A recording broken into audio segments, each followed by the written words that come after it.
반갑습니다. 여성옥전사입니다. 오늘은 에스더서입니다. 먼저 에스더서의 시대적 배경에 대해서 살펴보고자 합니다. 에스더서는 바벨론 포로 기한의 1차와 또 바벨론 포로 기한 2차 사이에 일어난 사건입니다. 유다 백성들이 바벨론 포로로 잡혀가 있을 때에 페르시아의 고레스 왕이 바벨론을 함락하는 사건이 있었습니다. 그때 고레스 왕이 종교와 귀향의 자유를 허락하였습니다. 이때에 고향으로 돌아가지 않고 바벨론과 바사에 그대로 남아있었던 유다 민족들의 삶의 단면을 보여주는 것이 바로 에스더서입니다. 이때 페르시아를 다스렸던 왕은 크세르크세스 1세입니다.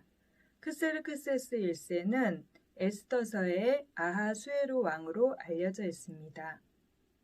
또한 에스더서의 저자로는 모르드게와 에스라와 느헤미야가 지목되고 있습니다. 모르드게는 에스더서에서 자신에 대해서 언급할 때 3인칭 단수로 언급하고 있는 것을 볼 때 신빙성이 없다고 볼 수 있습니다. 또한 에스라와 느헤미야는 필체를 비교해 보았을 때 유사점보다는 차이점이 많기 때문에 또한 신빙성이 떨어진다라고 볼 수 있습니다. 다만 에스더서의 저자는 페르시아의 문화와 관습과 언어에 능통한 사람이었고 또한 페르시아 궁전에 자유롭게 출입할 수 있었던 고위 관리직을 하고 있었던 유다 사람의 자손의 후손으로 추측해 볼 수 있을 것입니다. 에스더서의 1장부터 5장까지는 하만에 의해 유다 민족들이 멸족의 위험에 시달리는 내용이 전개되고 있습니다. 또한 6장부터 10장까지는 그러한 상황 속에 하나님께서 유다 민족들을 에스더와 모르드게를 통하여서 멸족의 위협에서 구원하시는 내용이 기록되어 있음을 볼 수 있습니다. 지금부터는 에스더서를 통독하시면서 눈여겨보면 재미있을 3가지 특징들에 대해서 살펴보고자 합니다. 첫 번째 특징으로는 에스더서에서는 하나님의 역사하심에 대해 직접적인 언급을 피하고 있다는 것입니다. 에스더서를 잘 살펴보시면은 유대인들에게 금식을 선포하며 탄원하는 모습도 보이고 또한 하만이 유대인들을 이길 수 없을 것이라는 것을 선포하는 모습들도 보입니다. 그러나 그러한 상황 속에조차도 하나님의 이름을 정면으로 거론하거나 또한 하나님의 역사하심에 대해서 직접적으로 거론하지 않는 것을 볼 수 있습니다. 또한 그 어디에서도 어떠한 선지자가 하나님의 약속의 말씀을 전달하거나 선포하는 것을 볼 수 없고 하나님께서 개인적으로 만나주시거나 또한 특별한 어떤 이적이나 기사를 보여주시는 대목을 찾아볼 수 없다는 것이 특징입니다. 그렇다면 이러한 특징들을 왜 나타내고 있는 것일까요? 수많은 고난과 역경 속에서도 보이지 않는 하나님의 손길과 역사하심이 여전히 우리와 함께 하시고 계시다는 것을 간접적으로 보여주고자 하는 장치로 보여집니다.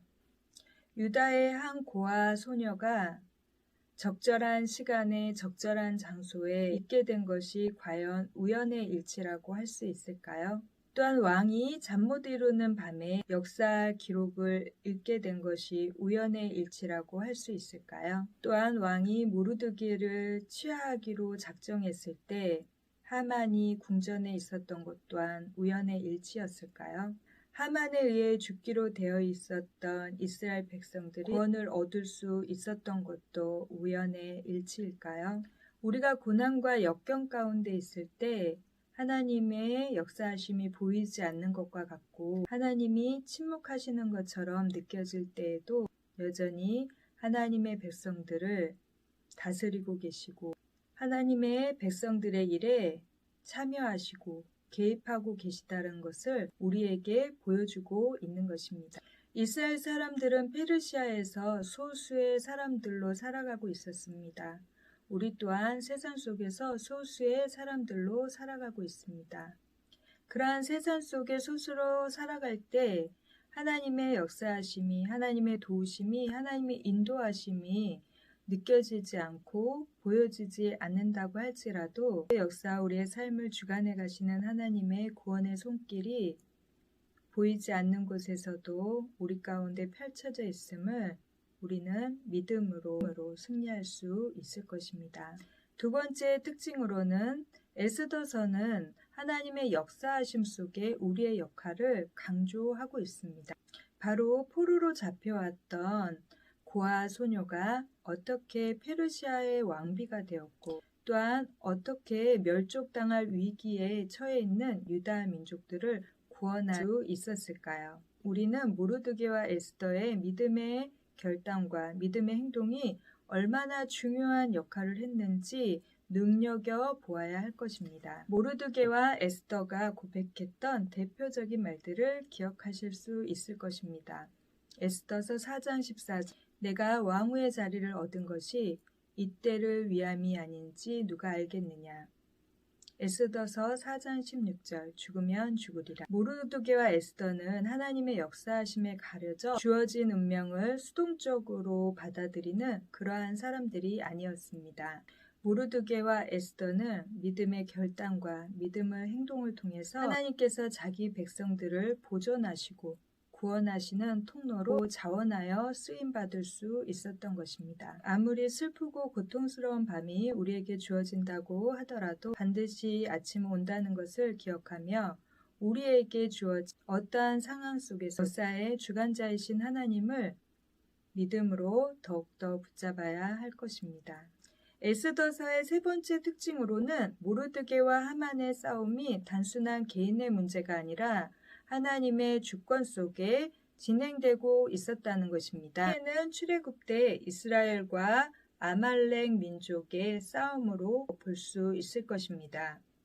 아말렉 민족은 이삭의 아들 에서의 후손으로서 이스라엘 백성들이 출애굽할 때 해방하며 하나님의 뜻을 거역했던 민족입니다. 또한 모르드게의 계보를 올라가 보면 이스라엘 초대 왕이자 베냐민 자손이었던 사울의 아버지 기스의 후손입니다. 하나님께서 아말렉 민족을 완전히 진멸하라고 명령하였음에도 불구하고 불순종하여 살려두었던 아말렉 족속의 왕인 아각의 후손이 바로 하만이었던 것입니다. 그러나 이번에도 아말렉 민족에 의해 하나님의 백성들이 진멸당할 위기에 놓여 있었지만 하나님께서 자기 백성들을 구원하시고 아말렉 민족과 하만을 진멸하신 전의 역사하심을 나타내셨던 사건입니다. 이날을 우리는 불임절이라고 합니다. 하만이 이스라엘 백성들을 진멸하기 위해 가장 좋은 날을 뽑은 것이 바로 불임입니다. 그러나 전능하신 하나님께서 이방 땅에서조차도 자기 백성들을 보호하시고 구원하셔서 슬픔의 날을 기쁨의 날로, 멸망의 날을 기쁨의 날로 바꾸셨음을 기념하는 특별한 날인 것입니다. 이처럼 우리는 우리가 전혀 예측하지 못한 불순종의 파장들이 우리의 삶에 엄청난 영향력을 미칠 수 있음을 바라볼 때 하나님을 경외하는 삶이 얼마나 중요한지에 대해서 에스더서를 통해서 다시 한번 상기할 수 있을 것입니다. 이러한 특징들을 생각해 보실 때 오늘날 코로나 시대에 세상 가운데 살아가는 성도들의 고난과 위기와 불안 속에서도 보이지 않는 손길로 하나님의 자녀들을 끝까지 보호하시고 인도하시고 승리케 하시는 반전의 하나님을 더욱더 기대하시면서 더욱더 의지하시는 은혜의 시간들이 되시기를 주님의 이름으로 축복합니다.